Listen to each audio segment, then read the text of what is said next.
The Daily Ironman Show with Ironman Daily is Ironman Daily.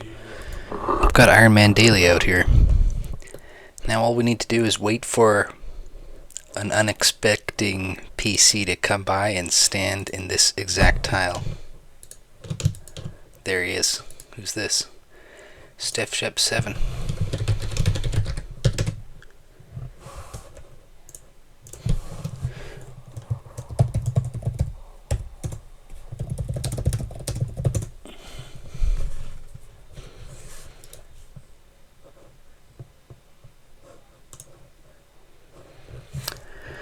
Autism. So this guy clearly has autism.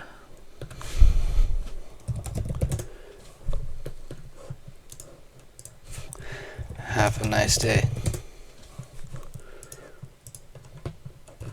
We've got the Addis growing for the... Oh, autism.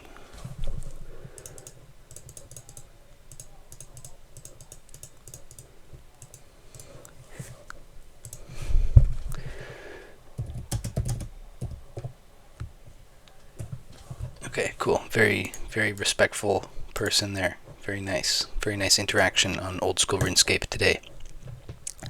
So the next stop we have is probably some nasty ramble. You know, I've been enjoying the last couple weeks of episodes talking about some pretty crazy stuff.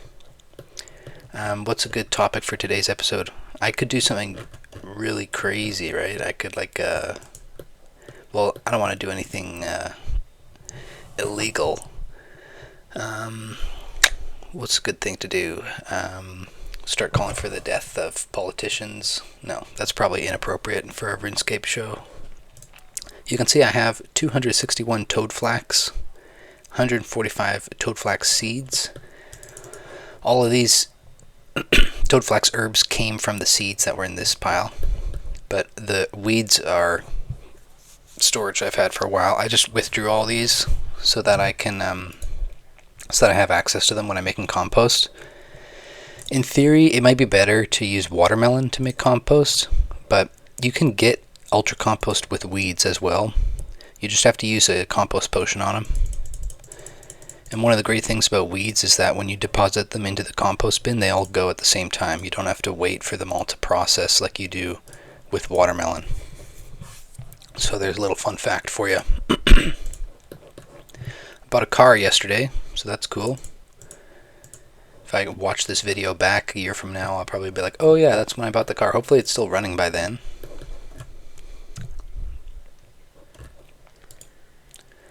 The Acid King. Oh, and here's Shep again. Nice to see you again, Stef. And she's off. She's going somewhere else.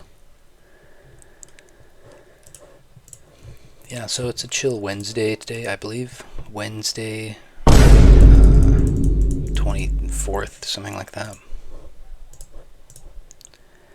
And, you know, big plans for the show. Once I get through all of these herbs,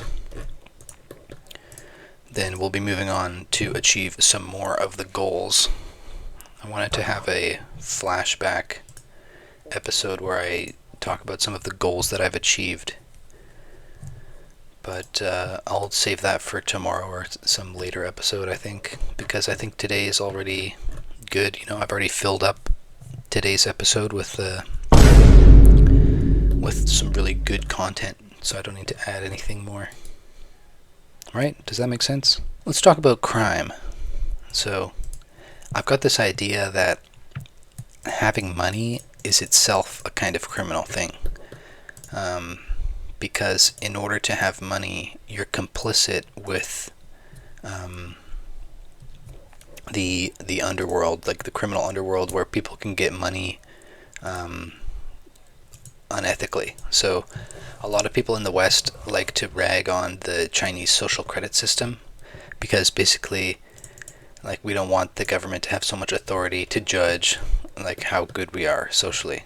And it's a scary thing. But one of the nice things about that kind of approach is you can isolate your currency system or your money system from the international economy. So, say for example, there's people in the international economy who are like doing something really bad, like they're doing human trafficking.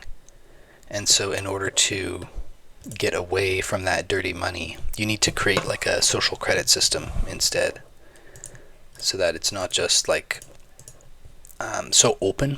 Like whenever you use money, you're supporting this kind of criminal enterprise. But that's a big part of the reason why people like cash as opposed to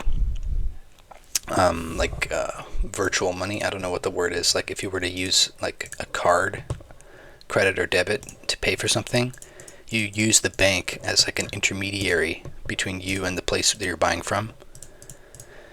But if you just use cash, then it's like less traceable, and it sort of helps to support like criminal enterprises, for better or for worse. Like this is why a lot of people like cryptocurrency as well, because it's kind of like so open. You can make money however you can make money. There's no kind of ethical restraints on how to get money.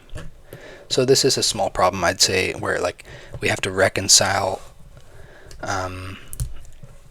money with ethics. Like we want, because in our society, the more money you have, then it's kind of like the more not the more valuable you are, but having more money kind of shows like that you deserve to get more luxuries because you can afford to buy more luxuries.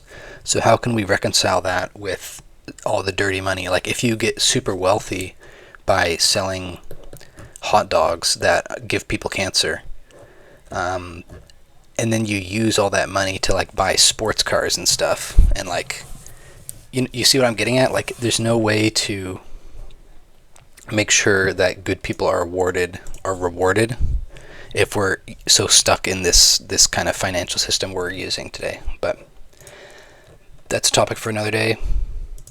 Thanks for watching Ironman Daily. Stay tuned for another episode on another day, probably Thursday, tomorrow. Take care.